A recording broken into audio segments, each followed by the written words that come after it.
Moles, हमने last video में moles पे छोड़ा था कि मोल्स इतना इंपॉर्टेंट क्यों है। आप उससे मास, वॉल्यूम, पार्टिकल, सारे बॉन्ड्स, इलेक्ट्रॉन्स, प्रोटॉन्स कैसे निकाल सकते हैं हम लास्ट वीडियो में डिस्कस कर चुके हैं।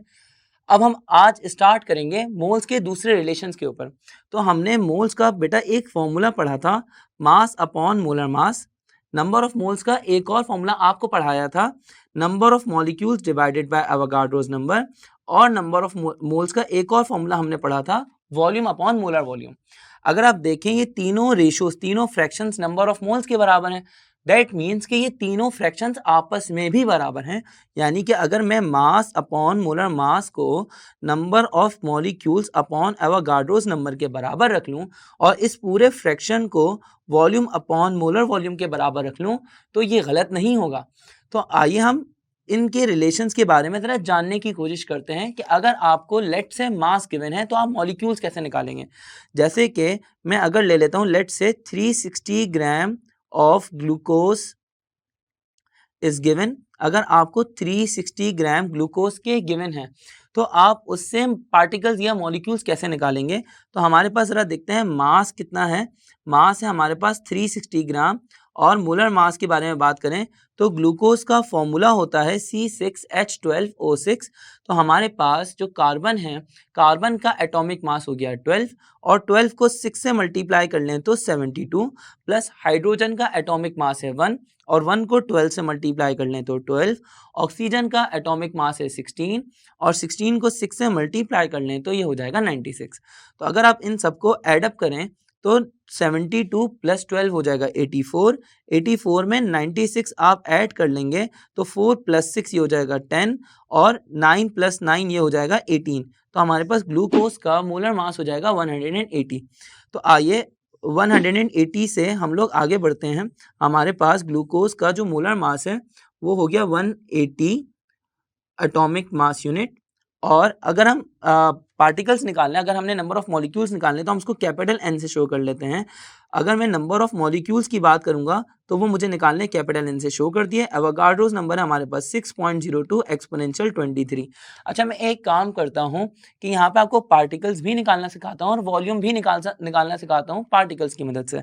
तो मैं लेट से यहाँ पे वॉल्यूम भी फाइंड आउट करूंगा और साथ में मोलर वॉल्यूम मुझे पता है, मोलर वॉल्यूम कितना होता है 22.4 डेसीमीटर क्यूब। तो आइए इसको स्टार्ट करते हैं। हमारे पास सबसे पहला रिलेशन है मास अपॉन मोलर मास बराबर है number of molecules divided bye Avogadro's number के। तो मास है हमारे पास 360 और मोलर मास है हमारे पास 180। एवोगाड्रोस नंबर डिवाइड में है हमारे पास, डिनोमिनेटर में है, वो बराबर में जाएगा तो मल्टीप्लाई हो जाएगा। तो हमारे पास ये क्या हो जाएगा 6.02 एक्सपोनेंशियल 23 बराबर हो गया नंबर ऑफ मॉलिक्यूल्स के। तो 0 से 0 कैंसिल, 18 वन ज़ा 18, 18 टू ज़ा 36। 2 को 6.02 से मल्टीप्लाई कर लिया तो हमारे पास नंबर ऑफ मॉलिक्यूल्स आ जाएंगे 2 6 ज़ा 12 एक्सपोनेंशियल 23। या आप इसको लिख सकते हैं n equals to 1.2 exponential 24 molecules. जो आपका ऑप्शन हो आपने उसके हिसाब से चलना है। अब आगे बढ़ते हैं, हमें मॉलिक्यूल समझ आ गया। मॉलिक्यूल्स हमारे पास कितने हैं, मॉलिक्यूल्स को आप 12 एक्सपोनेंशियल 23 भी लिख सकते हैं। अगर आपको मॉलिक्यूल समझ आ गया तो उसके बाद आप वॉल्यूम कैसे निकालेंगे ये मैं आपको समझा देता हूँ। हमारे पास तरीका क्या है कि अगर आपको मॉलिक्यूल्स पता है तो रिलेशन आप यूज़ कर लें, number of molecules divided bye Avogadro's number बराबर होता है वॉल्यूम अपॉन मोलर वॉल्यूम के। नंबर ऑफ मॉलिक्यूल्स हो गया हमारे पास 12 एक्सपोनेंशियल 23। एवोगाड्रोस नंबर हमें पता है कि एवोगाड्रोस नंबर होता है 6.02 एक्सपोनेंशियल 23। मोलर वॉल्यूम यहाँ पे हमारे पास डिवाइड में है, वो लेफ्ट हैंड साइड पे चले जाएगा तो मल्टीप्लाई हो जाएगा। तो क्या हो जाएगा 22.4 मल्टीप्लाई में जाके, और वॉल्यूम हमने निकालना है। एक्सपोनेंशियल 23 से एक्सपोनेंशियल 23 हो गया कैंसिल। अगर आप पॉइंट के बाद वाली वैल्यू को इग्नोर करें तो उसमें कोई हर्ज की बात नहीं है, आपका आंसर तब भी आ जाएगा। तो पॉइंट 02 को आप इग्नोर कर दीजिए। 6 वन 6, 6 टू 12, 2 को मल्टीप्लाई कर दें 22.4 से तो ये क्या हो जाएगा, 2 को 4 से मल्टीप्लाई किया तो 2 4 8, पॉइंट ऐसे ही लगा दिया आपने, डेसिमल ऐसे ही प्लेस कर दिया और फिर 2 को 22 से मल्टीप्लाई किया तो हमारे पास आंसर आ जाएगा 44। तो हो जाएगा 44.8 डेसीमीटर क्यूब। हमारे पास वॉल्यूम आ गया 44.8 डेसीमीटर क्यूब। अब हमें मॉलिक्यूल्स भी निकालना आ गए, वॉल्यूम भी निकालना आ गया और मास हमें गिवन था। आप इसी को रिवर्स लेकर भी चल सकते हैं। अगर मैं आपको एक एग्जांपल और समझा दूं इसके अंदर, लेट्स से हमारे पास लिखा है कैलकुलेट द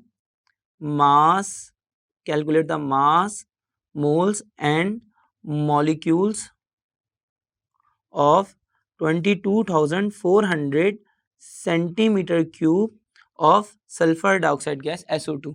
तो आइए ज़रा इसको समझते हैं। हमारे पास सल्फर डाइऑक्साइड गैस का आपको वॉल्यूम बताया हुआ है 22,400 सेंटीमीटर क्यूब। तो आप एक बात याद रखिए, हमारे पास 1 डेसीमीटर बराबर होता है 10 सेंटीमीटर के। हमें यहाँ पे सेंटीमीटर क्यूब को एक्चुअली कन्वर्ट करना होगा डेसीमीटर क्यूब में, तो पहले हमें ये कन्वर्जन भी समझनी पड़ेगी। हमारे पास 1 डेसीमीटर क्यूब बराबर होता है 10 सेंटीमीटर के। अगर मैं इसको क्यूब कर लेता हूँ दोनों साइड पे, 1 डेसीमीटर का होल क्यूब बेटा, 1 डेसीमीटर का होल क्यूब बराबर हो जाएगा 10 सेंटीमीटर के होल क्यूब के। तो ये क्या हो जाएगा, 1 का क्यूब 1 और साथ में डेसीमीटर क्यूब इक्वल्स टू 10 का क्यूब हो जाएगा हमारे पास 1000 और 1 डेसीमीटर क्यूब बराबर हो जाएगा 1000 सेंटीमीटर क्यूब के। तो अगर आप सेंटीमीटर क्यूब की बात करें तो 1000 सेंटीमीटर क्यूब मिलकर 1 डेसीमीटर क्यूब के बराबर है। तो 22,400 सेंटीमीटर क्यूब मिलकर कितने डेसीमीटर क्यूब के बराबर होंगे? तो आप क्या करो, इस वैल्यू को 1000 से डिवाइड कर लो। तो आपके पास ये क्या हो जाएगा, वॉल्यूम गिवन है 22,400 सेंटीमीटर क्यूब। आपने क्या किया, इसको 1000 से डिवाइड कर दिया। इसको मैं सही लिख देता हूँ, 22,400 सेंटीमीटर क्यूब को आपने 1000 से डिवाइड कर दिया। देखिए 2 जीरो से 2 जीरो कैंसिल हो गए। 224 को अगर आप 10 से डिवाइड करेंगे तो ये क्या हो जाएगा, 10 वन जा मतलब 22.4 को 10 से डिवाइड करेंगे तो हमारे पास आंसर आ जाएगा 22.4, साथ में आ जाएगा डेसीमीटर क्यूब। तो वॉल्यूम हमारे पास आ गया 22.4 डेसीमीटर क्यूब। इसका तरीका ही होता है, अगर नीचे डिवाइड में 10 लिखा है तो आप पॉइंट को एक डिजिट पीछे शिफ्ट कर दें। अगर डिवाइड में 100 लिखा हुआ है डिनोमिनेटर में तो आप पॉइंट को, डेसिमल को 2 डिजिट पीछे शिफ्ट कर दीजिए। तो इस तरह से आप आसानी जल्दी से निकाल सकते हैं। वॉल्यूम है हमारे पास 22.4 डेसीमीटर क्यूब। अगर आपको मोलर वॉल्यूम के बारे में पता हो तो मोलर वॉल्यूम भी हमारे पास होता है 22.4 डेसीमीटर क्यूब। सबसे पहले तो आप निकाल लीजिए मोल्स।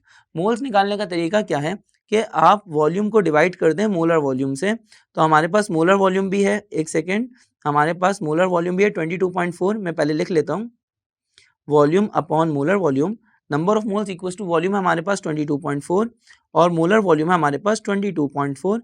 तो नंबर ऑफ मोल्स हमारे पास आ गए यहाँ पे 1।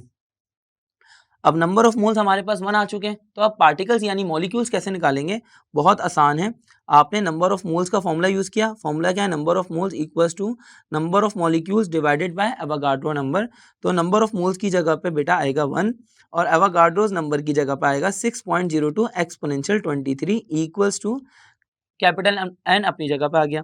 अब यहाँ पे n इक्वल्स टू 6.02 को जब आप 1 से मल्टीप्लाई करेंगे तो सेम आंसर आ जाएगा n इक्वल्स टू 6.02 एक्सपोनेंशियल 23 और साथ में ये हो जाएगा मॉलिक्यूल्स।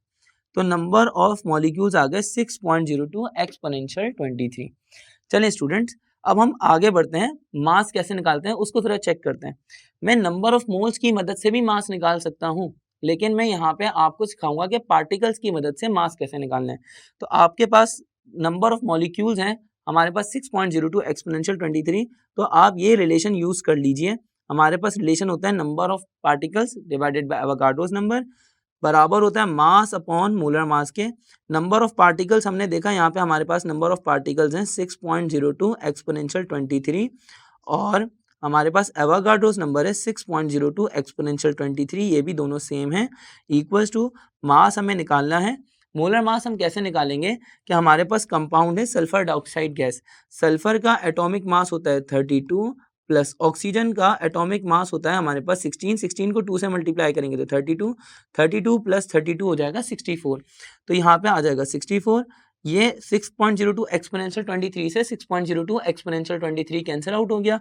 64 डिवाइड में था, सामने जाके मल्टीप्लाई हो गया तो m इक्वल्स टू 64 और m इक्वल्स टू 64 ग्राम, ये हमारे पास मास आ गया। मास इक्वल्स टू 64 ग्राम।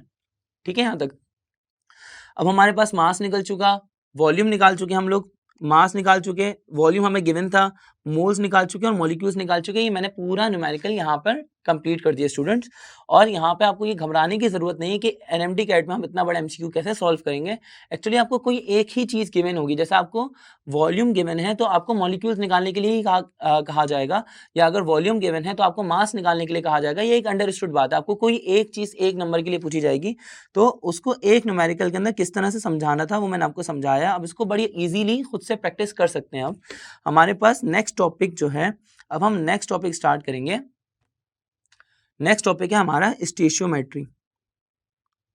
स्टेशियोमेट्री, तो स्टेशियोमेट्री को आप डिफाइन कैसे करते हैं?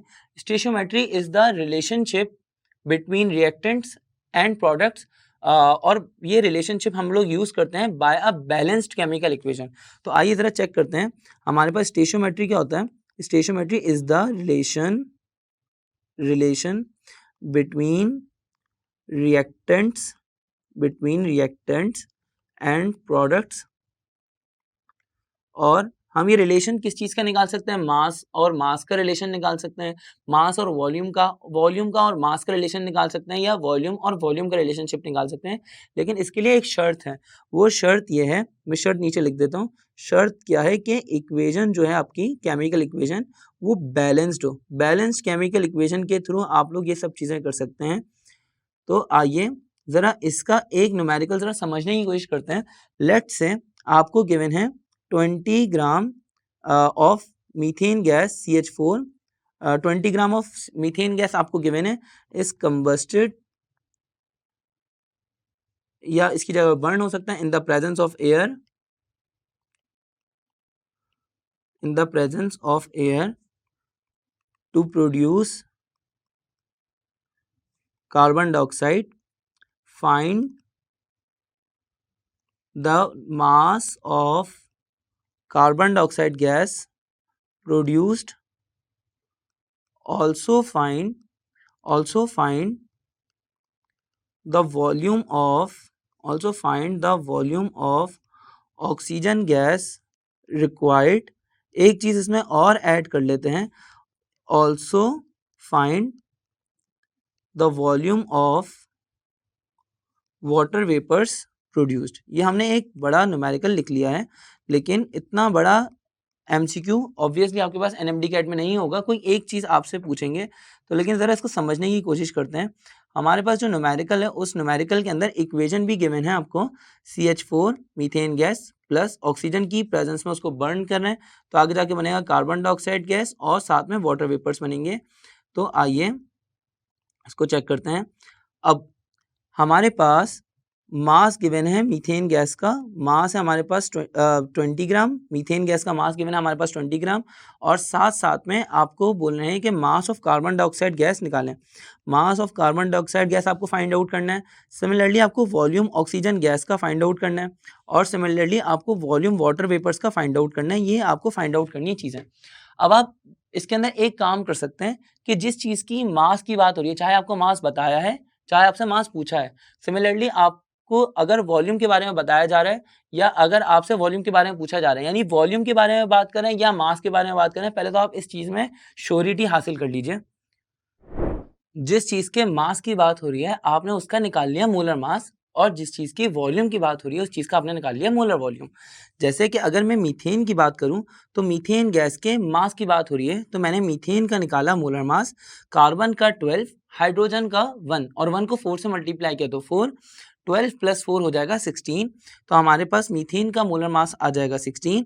सिमिलरली कार्बन डाइऑक्साइड के मास की बात हो रही है तो आपने इसका मोलर मास निकाला, वो हो जाएगा 44, कार्बन का 12, ऑक्सीजन का 16, और 16 टू ज़ा 32, 32 प्लस 16 टोटल मिला के हो जाएगा 32 प्लस 12, 12 प्लस 32 मिला के हो जाएगा हमारे पास 44। ठीक है। अगर हम बात करते हैं ऑक्सीजन गैस की, तो ऑक्सीजन गैस के वॉल्यूम की बात हो रही है तो आप उसका मोलर वॉल्यूम निकाल लें। एक मोल का वॉल्यूम होता है 22.4, और आप इसको 2 से मल्टीप्लाई कर लेंगे तो ये हो जाएगा 44.8 डेसीमीटर क्यूब। सिमिलरली जो वाटर है, वाटर का मोलर वॉल्यूम है, हमारे पास वाटर के 2 मोल्स हैं और एक मोल का मोलर वॉल्यूम होता है 22.4। 22.4 को 2 से मल्टीप्लाई कर लेंगे तो ये हो जाएगा 44.8 डेसीमीटर क्यूब। ठीक है। अब हम इसके आगे बढ़ते हैं। हमें मास निकालना है, किस चीज़ का मास निकालना है? हमें कार्बन डाइऑक्साइड का। बहुत आसान है, CH4 का यानी मीथेन का मास गिवन है और साथ में कार्बन डाइऑक्साइड गैस का मास पूछा है। पहले तो आप इनके मोलर मास और मोलर वॉल्यूम जो भी हैं उस सिचुएशन के हिसाब से आपने उसको सामने सामने रख लेना है रेशो के अंदर। जैसे मीथेन की बात करेंगे तो मीथेन का मोलर मास है 16 और कार्बन डाइऑक्साइड का मोलर मास है 44। यहाँ पे आपको लिखा हुआ दिख रहा है, कार्बन डाइऑक्साइड का मोलर मास आ गया 44 और मीथेन का आ गया 16। सिमिलरली आपको मीथेन का गिवन मास कितना है? तो मीथेन का गिवन मास है 20। आपने मीथेन के मास के नीचे, मोलर मास के नीचे उसका गिवन मास लिखा 16 और हमें कार्बन डाइऑक्साइड गैस का मास निकालना है तो हमने उसके नीचे m लिख लिया। अब क्रॉस मल्टीप्लिकेशन कर दीजिए। ये एक बहुत आसान सा तरीका है मल्टीप्लाई करने का। अगर आप इसको यूनिटरी मेथड से सॉल्व करने की कोशिश करेंगे तो बहुत लंबा हो जाएगा और इतना वक्त हमारे पास पेपर के अंदर नहीं होगा। तो आप इसको क्या करेंगे, 16 को m से मल्टीप्लाई करें तो 16 मल्टीप्लाई बाय m ऐसे ही आ गया। अब 20 को 44 से मल्टीप्लाई करने की कोशिश ना करें, 20 को 44 से मल्टीप्लाई करके एज इट इज लिख दें, यानी 20 मल्टीप्लाई बाय 44 और वक्त के साथ ये खुद ब खुद छोटा फ्रैक्शन बन जाएगा और आप इसको आसानी से सॉल्व कर सकेंगे। तो आपने क्या करना है, 20 multiply by 44 as it is लिखा। अब जरा यहाँ पे चेक करिएगा, 4 4 ज़ा 16, 4 5 ज़ा 20, 4 1 ज़ा 4, 4 11 ज़ा 44 और अब आप देख सकते हैं कितनी स्मूथली ये कैलकुलेशन हो चुकी है। m equals to mass equals to 5 को 11 से मल्टीप्लाई कर दिया तो ये हो जाएगा 55 ग्राम। हमने मास निकाल लिया, ये मास निकला है हमारे पास कार्बन डाइऑक्साइड का। कार्बन डाइऑक्साइड का मास है हमारे पास 55 ग्राम। और अब आगे बढ़ते हैं, हमें अगली चीज़ क्या निकालनी है? हमें अगली चीज़ निकालनी है volume of oxygen gas. Volume of oxygen gas कैसे निकालेंगे? हमें किस चीज़ का मास पता है यहाँ पे, तो यहाँ पे अब हमें कार्बन डाइऑक्साइड का मास पता है और हमें मीथेन गैस का मास पता है। हम किसी भी एक चीज़ से जो कि नोन वैल्यू हम उससे निकाल सकते हैं, लेकिन हम एक काम करेंगे कि कार्बन डाइऑक्साइड के बजाय मीथेन गैस से ही अपनी पूरी कैलकुलेशंस को लेकर चलेंगे।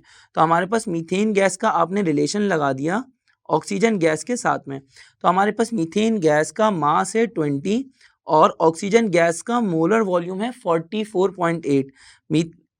मुझसे गलती हो गई, मीथेन गैस का पहले आपने मोलर मास लिखना है। मीथेन गैस का मोलर मास कितना है? मीथेन गैस का मोलर मास है 16 और ऑक्सीजन गैस का मोलर वॉल्यूम है 44.8, 16 ग्राम और 44.8 decimetre cube. Similarly methane gas का गिवन मास है 20 ग्राम और साथ में ऑक्सीजन गैस का वॉल्यूम है, V से आपने शो कर दिया क्योंकि अभी आपको ये मालूम करना है। अब आपने क्रॉस मल्टीप्लिकेशन करी तो ये क्या हो जाएगा, 16 gram multiply by V equals to 20 gram multiply by 44.8। Again मैंने आपको जैसे कहा था कि इसको मल्टीप्लाई करने की कोशिश ना करें, बल्कि ये खुद ब खुद कटेगा और स्मूथली आप देखिएगा कितनी कैलकुलेशन हो जाएगी। जैसे कि ग्राम से ग्राम कट गया, 4 4 ज़ा 16 और 4 5 ज़ा 20। सिमिलरली 4 1 ज़ा 4 और 4 11 ज़ा 44.4 2 ज़ा 8, तो 11.2 आ गया यहाँ पे आंसर। वॉल्यूम इक्वल्स टू 5 को 11.2 से जब हम मल्टीप्लाई करेंगे तो आप पॉइंट के बाद वाली वैल्यू को चाहे तो आप इग्नोर कर दो, तो ये क्या हो जाएगा, 5 11 ज़ा 55। वैसे आपको सही तरीका बताऊं तो ये होगा कि 0.2 को भी आप मल्टीप्लाई कर दें 5 से। 0.2 का आप मल्टीप्लाई कर देंगे 5 से तो ये हो जाएगा 1 और 1 ऐड कर दें 55 में तो 55 प्लस 1 एक्चुअल जो हमारा आंसर होगा वो होगा 56 डेसीमीटर क्यूब। लेकिन परेशानी की बात नहीं है, अगर आपने 55 भी निकाला है तो एनएमडी कैट में जब आप एमसीक्यू सॉल्व करेंगे तो आपके आंसर्स दूर दूर गिवन होंगे, यानी करीब करीब नहीं गिवन होंगे क्योंकि आपको कैलकुलेटर अलाउड नहीं है। तो जब आप विदाउट कैलकुलेटर करेंगे तो आप अप्रॉक्सीमेटली अपने करीब तरीन आंसर पे वैसे ही पहुंच जाएंगे। इसी तरह से अगर आपने निकालना है वॉल्यूम ऑफ वाटर वेपर्स, अगर आपने निकालना है तो हमारे पास वॉल्यूम ऑफ वाटर वेपर्स निकालने के लिए आप क्या कर सकते हैं कि आपने मीथेन गैस का रिलेशन रख लिया वाटर के साथ में। हमें ऊपर डेटा के अंदर मीथेन गैस का जो मोलर मास है गिवन वो कितना है 16 और वाटर के अंदर वाटर का वॉल्यूम हमने निकला है। वाटर का वॉल्यूम आप चेक कर लीजिए, वाटर का वॉल्यूम कितना है? वाटर का वॉल्यूम है हमारे पास 44.8 डेसीमीटर क्यूब, क्योंकि वाटर के 2 मोल्स हैं। तो मैंने यहाँ पे लिखा वाटर के 2 मोल्स है तो 44.8 डेसीमीटर क्यूब और यहाँ पे हमने लिख लिया ग्राम। मीथेन गैस का, अगर आप मीथेन गैस का मास देखेंगे तो आपको गिवन है 20 ग्राम, साथ में वाटर का वॉल्यूम आपको फाइंड आउट करना है। तो अब आप क्या करेंगे, इसकी क्रॉस मल्टीप्लिकेशन कर दें, ये हो जाएगा 16 multiply by V equals to 44.8 multiply by 44.8 decimetre cube multiply by 20 gram. तो अब ये क्या हो जाएगा कि ग्राम से ग्राम हो जाएगा कैंसिल साथ में 16 के अंदर आप क्या करोगे कि आपने 4 4 16 और 4 5 20। अब आप 4 के टेबल में चेक करेंगे, 4 1 4, 4 11 44, 0.42 8। अगेन आपने क्या करना है, 11.2 को 5 से मल्टीप्लाई कर देना है। 5 को 11 से मल्टीप्लाई करेंगे तो ये हो जाएगा 55। और अगर आपने 0.2 को 5 से मल्टीप्लाई कर दिया, 0.2 को 5 से मल्टीप्लाई करने पे जो आंसर आएगा वो होगा 1। तो आपने 1 इसके अंदर ऐड कर देना है सीधा। तो ये क्या हो जाएगा, 55 + 1 ये हो जाएगा 56, साथ में यूनिट आ जाएगा डेसीमीटर क्यूब। तो इस तरह से हम वॉल्यूम निकाल सकते हैं 56 डेसीमीटर क्यूब। हमने स्टेशियोमेट्री के अंदर मास मास रिलेशनशिप के बारे में पढ़ा है अभी। स्टेशियोमेट्री में मास मास रिलेशनशिप के बारे में पढ़ा है अभी, मास वॉल्यूम रिलेशनशिप के बारे में पढ़ा है अभी, और साथ में वॉल्यूम मास रिलेशनशिप के बारे में पढ़ा है अभी। और हमने वॉल्यूम वॉल्यूम रिलेशनशिप नहीं पढ़ा। वॉल्यूम वॉल्यूम रिलेशनशिप में अगर आपको एक चीज़ का वॉल्यूम गिवन हो तो आप दूसरी चीज़ का वॉल्यूम खुद निकाल सकते हैं। एग्जाम्पल के तौर पे अगर मैं आपको कहता हूँ कि सोडियम क्लोराइड है, सोडियम क्लोराइड का वॉल्यूम आपको गिवन है कि 11.2 डेसीमीटर क्यूब सोडियम क्लोराइड को डिकम्पोज किया, इलेक्ट्रोलिसिस करी उसकी, और हमारे पास सोडियम प्रोड्यूस हुआ और क्लोरीन प्रोड्यूस हुआ। तो फाइंड कीजिए वॉल्यूम सोडियम का या क्लोरीन का। तो कैसे निकालेंगे, एग्जाम्पल के तौर पे ज़रा चेक कर लेते हैं। हमारे पास अगर क्वेश्चन आ जाता है, let's say 11.2 decimetre cube of sodium chloride is electrolysed to form sodium and chlorine। तो find the volume of sodium produced at cathode.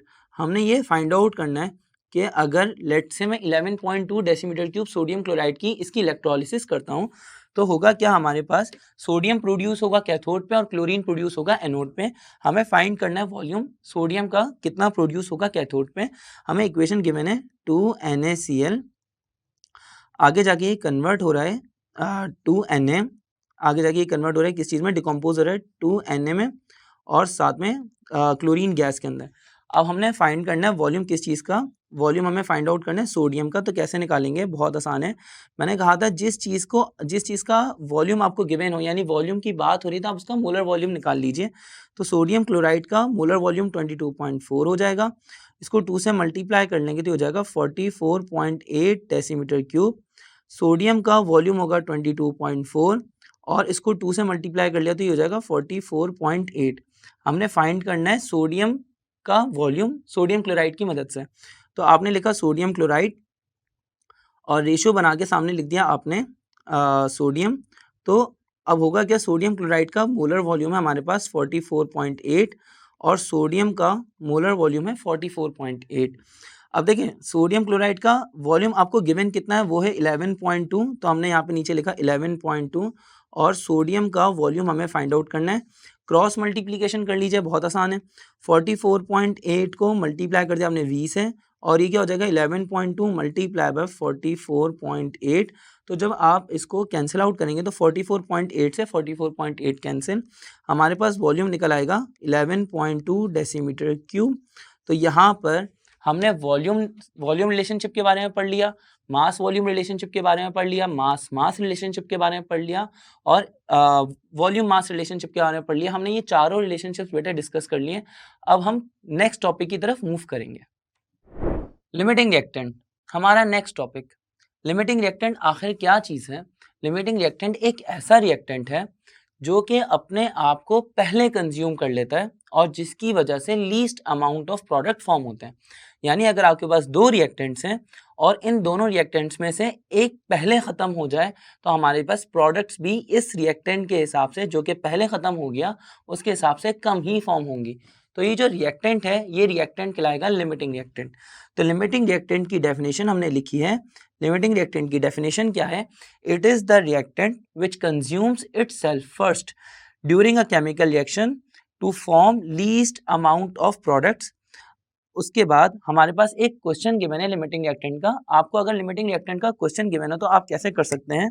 हमारे पास लिमिटिंग रिएक्टेंट का क्वेश्चन गिवन है कि 64 ग्राम सल्फर डाइऑक्साइड गैस को बर्न किया जा रहा है in the presence of oxygen, हवा की मौजूदगी में सल्फर डाइऑक्साइड गैस को बर्न किया जा रहा है।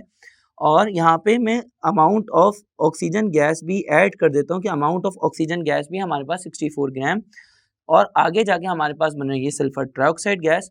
हमें फाइंड आउट करना है लिमिटिंग रिएक्टेंट, और हमें कहा जा रहा है कि find the amount of sulphur trioxide gas जो कि फॉर्म होगी इस पर्टिकुलर रिएक्शन के नतीजे में। तो आइए ज़रा चेक करते हैं। लिमिटिंग रिएक्टेंट निकालना बहुत आसान है। आप एक काम कीजिए, आपको सल्फर डाइऑक्साइड का मास गिवन है, तो आप पहले उसका मोलर मास निकाल लीजिए। सल्फर डाइऑक्साइड का मोलर मास कैसे निकलेगा? आपने 2 अपनी जगह पे रखा, सल्फर का एटॉमिक मास है 32, ऑक्सीजन का मास होता है 16, और 16 को 2 से मल्टीप्लाई कर लिया तो ये हो जाएगा 32, 32 प्लस 32 64, 64 को 2 से मल्टीप्लाई कर लेंगे तो ये हो जाएगा 128। ऑक्सीजन, ऑक्सीजन का एटॉमिक मास होता है 16, 16 को 2 से मल्टीप्लाई कर लेंगे तो ये हो जाएगा 32।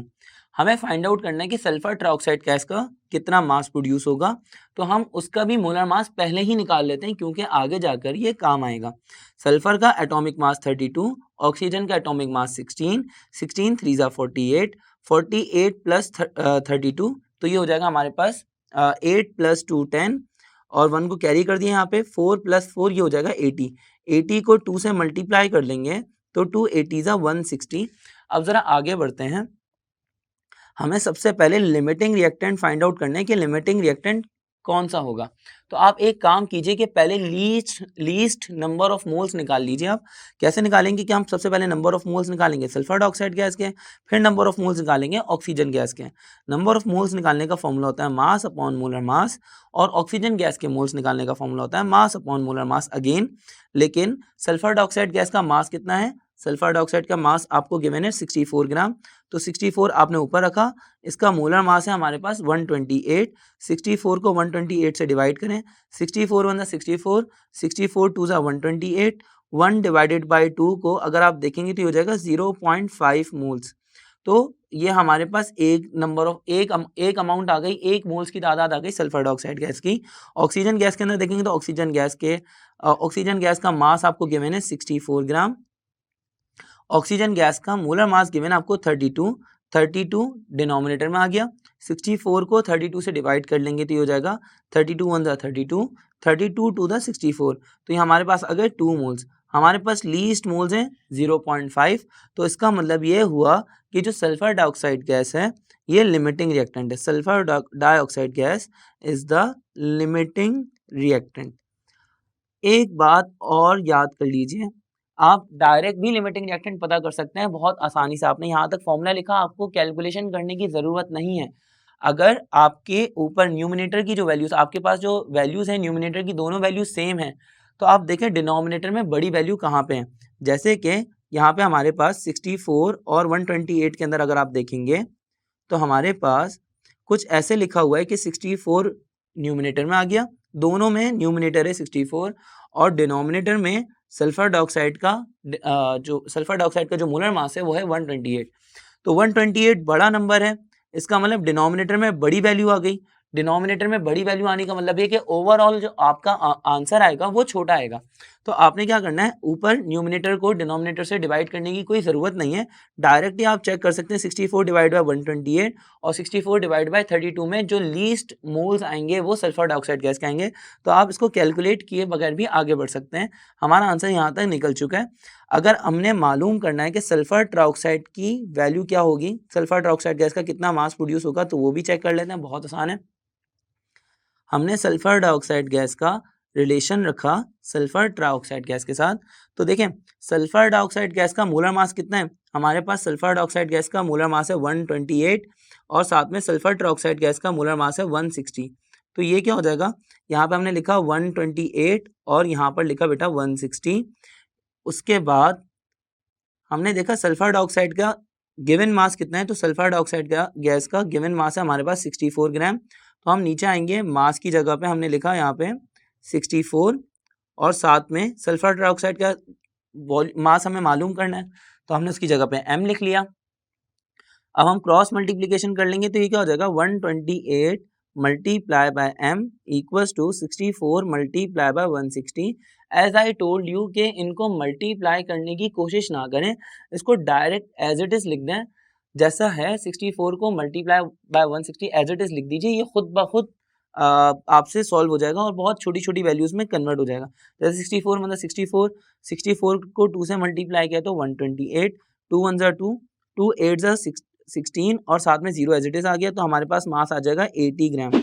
तो हमारे पास सल्फर ट्राइऑक्साइड गैस का जो मास प्रोड्यूस होगा वो होगा 80 gram. It is how you calculate the limiting reactant. Limiting reactant को आपने इस तरह से सॉल्व कर लेना, ये बहुत आसान सा तरीका है। हमने इस चैप्टर के अंदर सभी चीज़ें पढ़ ली हैं। एम्पेरिकल फार्मूला और मॉलिक्यूलर फार्मूला वाले न्यूमेरिकल्स काफ़ी लेंदी होते हैं, वो एमडी कैट के अंदर नहीं आते। लेकिन अगर आपको मॉलिक्यूलर फार्मूला लेट से गिवन है तो आप मॉलिक्यूलर फार्मूला को देख के एम्पेरिकल फार्मूला फ़ौरन बता सकते हैं। जैसे कि हमारे पास मॉलिक्यूलर फार्मूला क्या होता है, molecular formula actual number of atoms होते हैं। मॉलिक्यूलर फार्मूला होते हैं actual number of atoms present in a molecule. अगर आपको डेफिनेशन पूछ ली जाए तो आप डेफिनेशन में फ़ौरन से इसको पकड़ सकते हैं कि मॉलिक्यूलर फार्मूला जो होता है वो एक्चुअल नंबर ऑफ एटम्स होते हैं जो कि प्रेजेंट होते हैं एक मॉलिक्यूल में। जबकि एम्पेरिकल फार्मूला जो होता है, एम्पेरिकल फार्मूला होते हैं simplest whole ratio of atoms, simplest whole ratio of atoms present in a molecule. तो अगर आपको मॉलिक्यूलर फार्मूला गिवन है तो आप उससे एम्पेरिकल फार्मूला बड़ी इजीली देख सकते हैं। जैसे मॉलिक्यूलर फार्मूला हमारे पास C6H12O6, ये किस चीज़ का मॉलिक्यूलर फार्मूला है, ये है ग्लूकोज का। तो ग्लूकोज का आपने एम्पेरिकल फार्मूला कैसे निकालना है, बहुत आसान है। यहाँ पे देखें छोटी वैल्यू कौन सी है, तो हमारे पास छोटी वैल्यू है 6, डिनोमिनेटर में 6 है, सबसे छोटी वैल्यू है 6, आप डिनोमिनेटर में रखें 6, सबके डिनोमिनेटर में 6 रखें और डिवाइड कर लीजिए, आपको एम्पेरिकल फार्मूला पता लग जाएगा। तो यहाँ पे ज़रा चेक करते हैं, हमने यहाँ पर क्या किया, 6 को 6 से डिवाइड कर दिया, 12 को भी 6 से डिवाइड कर दिया और यहाँ पे 6 को अगेन 6 से डिवाइड कर दिया। तो एम्पेरिकल फार्मूला क्या हो जाएगा, 6 से 6 कैंसिल आउट हो गया, कार्बन एक बचा, हाइड्रोजन 6 1 6, 6 2 12, हाइड्रोजन हमारे पास आ गए 2, 6 से 6 कैंसिल और ऑक्सीजन हमारे पास आ गया 1। एम्पेरिकल फार्मूला आ गया CH2O। तो इस तरह से आप मॉलिक्यूलर फार्मूला को देखते हुए एम्पेरिकल फार्मूला को कैलकुलेट कर सकते हैं। अब हम बढ़ते हैं अपने एक नेक्स्ट टॉपिक की तरफ जो कि इस चैप्टर का हमारा लास्ट टॉपिक है। हमारा लास्ट टॉपिक है सिग्निफिकेंट फिगर्स। सिग्निफिकेंट फिगर्स बहुत आसान सा टॉपिक है। सिग्निफिकेंट फिगर्स,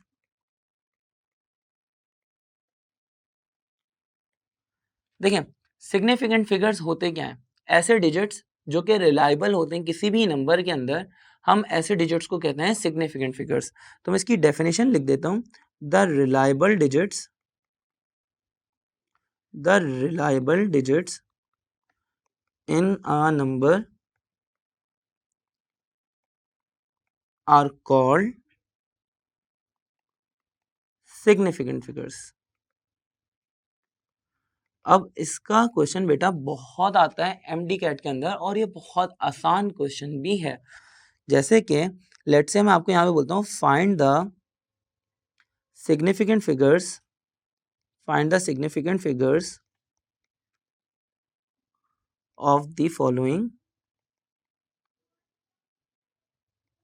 सबसे पहले आपको सिग्निफिकेंट फिगर्स का कॉन्सेप्ट पता होना चाहिए कि सिग्निफिकेंट फिगर्स का कॉन्सेप्ट क्या है। सिग्निफिकेंट फिगर्स का मतलब ये होता है कि ऐसे डिजिट्स जिनके ऊपर रिलाई किया जाता है, जिनके ऊपर भरोसा किया जाता है। एग्जाम्पल के तौर पर लेट्स से कि अगर आपने दूध लिया, आपने मिल्क लिया और उस मिल्क के अंदर जब उसको कैलकुलेट किया गया, उसको मेजर किया गया तो वो आ रहा था 2.05 लीटर। तो जो आपका शॉपकीपर है, जो दुकानदार है, वो 2 के ऊपर ट्रस्ट करेगा, यानी बोलेगा ये 2 किलो दूध है, 2 लीटर दूध है, उसके ऊपर ट्रस्ट करेगा, वो 0.5 को इग्नोर कर देगा। अगर आपने इसी तरह शुगर लेने के लिए गए, चीनी लेने के लिए गए, वहाँ पर आपने इसको कैलकुलेट किया, मास को कैलकुलेट किया तो वो आ गया था 5.99 kg। तो इसको राउंड ऑफ में दुकानदार कहेगा कि ये 6 kg है, वो इसको राउंड ऑफ कर लेगा, ये उसके लिए सिग्निफिकेंट फिगर बन जाएगा। अगर आप चिकन लेने के लिए जाओगे तो चिकन लेने के लिए भी जब आप चिकन को मेजर करोगे तो लेट से वो 3.06 आ रहा था तो दुकानदार उसको 3 kg के हिसाब से लेगा। लेकिन कहीं-कहीं पे पॉइंट्स को इग्नोर नहीं किया जा सकता। जैसे कि अगर आप गोल्ड लेने के लिए जाओगे, आप सोना लेने के लिए जाओगे, तो वहाँ पर जो शॉपकीपर है वो पॉइंट्स को भी अपने ज़हन में रखेगा। जैसे कि वो ग्राम्स या मिलीग्राम्स को भी बहुत ज़्यादा वैल्यू करेगा क्योंकि उसकी वैल्यू बहुत ज़्यादा है। तो सिग्निफिकेंट फिगर्स के अंदर हम देखते हैं कि हम कौन से डिजिट के ऊपर, कितने डिजिट्स के ऊपर भरोसा कर सकते हैं, वो डिजिट्स कहलाते हैं हमारे सिग्निफिकेंट फिगर्स। अब केमिस्ट्री में या साइंस में सिग्निफिकेंट फिगर्स के कुछ रूल्स हैं, तो आइए हम उन रूल्स को सबसे पहले डिस्कस कर लेते हैं। हमसे सवाल पूछा जा सकता है, find the significant figures of the following.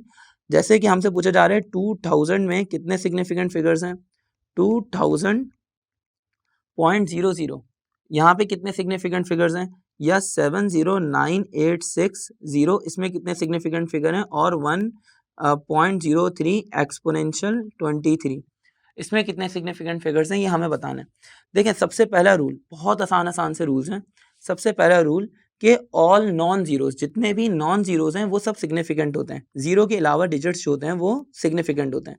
All non zeros are significant, हमेशा, always. Similarly zeros between non zeros, यानी वो जीरोस जो कि दो नॉन जीरो के दरमियान में आ जाए, ऐसे जीरोस भी सिग्निफिकेंट होते हैं। Zeros between non zeros are always significant. अब आते हैं ज़रा बेटा, बात करते हैं, हमारे पास नॉन जीरो डिजिट्स हैं, जैसे 7986। 7986 में कितने सिग्निफिकेंट फिगर्स हैं, तो यहाँ पे 4 सिग्निफिकेंट फिगर्स हैं। अगर लेट से हमारे पास लिखा हुआ है 7096, तो यहाँ पे 7096 में एक जीरो दो नॉन जीरोस के दरमियान में आ गया, तो इस जीरो को भी काउंट किया जाएगा। तो ये क्या हो जाएगा, 4 सिग्निफिकेंट फिगर्स। लेट से अगर हम थर्ड रूल के ऊपर जाते हैं, तो थर्ड रूल ये है कि लीडिंग जीरोस, वो जीरोस जो कि शुरू में आते हैं, नंबर के शुरू में जो जीरोस आते हैं वो हमेशा नॉन सिग्निफिकेंट होते हैं, उनको काउंट नहीं किया जाता। तो leading zeros are always non significant. जो लीडिंग जीरोस होते हैं वो हमेशा नॉन सिग्निफिकेंट होते हैं। जैसे कि एग्जाम्पल के तौर पर मेरे पास लिखा हुआ है 0.00239, तो यहाँ पर जो 239 है सिर्फ इन्हीं को काउंट किया जाएगा। 239 में 3 सिग्निफिकेंट फिगर्स हैं, ये जो स्टार्टिंग के जीरोस हैं इनको काउंट नहीं किया जाएगा, ये नॉन सिग्निफिकेंट है। अब स्टार्ट करते हैं trailing zeros. Trailing zeros significant उसी वक्त होते हैं जब नंबर में कहीं पर डेसिमल प्लेस हो, यानी कि अगर आप यहाँ पर एक एग्जाम्पल देखेंगे 2000.00, तो यहाँ पर ये जो ट्रेलिंग जीरोस हैं जो नंबर के आखिर में आ रहे हैं इनको काउंट किया जाएगा, क्योंकि नंबर में डेसिमल प्लेस है। अगर डेसिमल प्लेस नहीं होगा तो ट्रेलिंग जीरोस जो एंडिंग जीरोस हैं ये कभी काउंट नहीं किए जाएंगे। तो आइए ज़रा हम इसकी एग्जाम्पल्स को समझते हैं।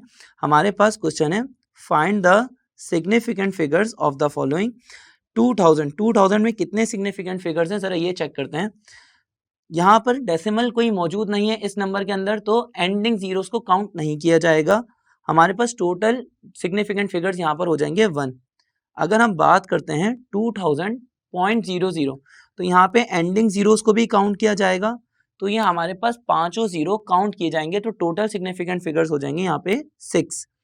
अगर यहाँ पर देखें तो यहाँ पर जीरो बिटवीन नॉन जीरो ये तो काउंट हो गई, तो 1 2 3 4 5 ये 5 सिग्निफिकेंट फिगर्स हैं, लेकिन जो एंडिंग जीरो है ये इसलिए काउंट नहीं किया जाएगा क्योंकि नंबर में कोई डेसिमल मौजूद नहीं है। तो इसीलिए यहाँ पे टोटल सिग्निफिकेंट फिगर्स हमारे पास हो जाएंगे 5। और अगर मैं यहाँ पर देखूँ 1.02 एक्सपोनेंशियल 23 में, जो एक्सपोनेंशियल 23 है ये सिग्निफिकेंट फिगर्स में काउंट नहीं होता, तो 1.03 में टोटल सिग्निफिकेंट फिगर्स हो जाएंगे हमारे पास 3। और अब आते हैं आखिरी दो क्वेश्चंस में, जिसमें लिखा है 0.023090, इसमें कितने सिग्निफिकेंट फिगर्स हैं, तो शुरू वाले जीरोस यानी जो स्टार्टिंग जीरोस हैं ये काउंट नहीं होंगे, तो 1 2 ये दोनों जीरोस कैंसिल हो गए, 1 2 3 4 5 टोटल सिग्निफिकेंट फिगर्स हो गए हमारे पास 5।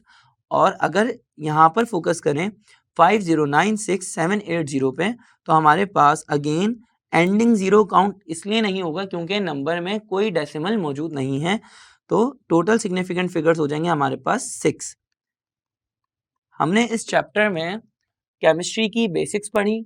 इस चैप्टर में केमिस्ट्री की बेसिक्स के बाद हमने मोल्स को डिस्कस किया, उसकी इंपॉर्टेंस को डिस्कस किया, मोल्स के न्यूमेरिकल्स किए, मास, वॉल्यूम और मॉलिक्यूल्स के न्यूमेरिकल्स को हमने डिस्कस किया। उसके बाद स्टेशियोमेट्री को डिस्कस किया, फिर लिमिटिंग रिएक्टेंट को, और फिर लास्ट में हमने सिग्निफिकेंट फिगर्स को डिस्कस किया।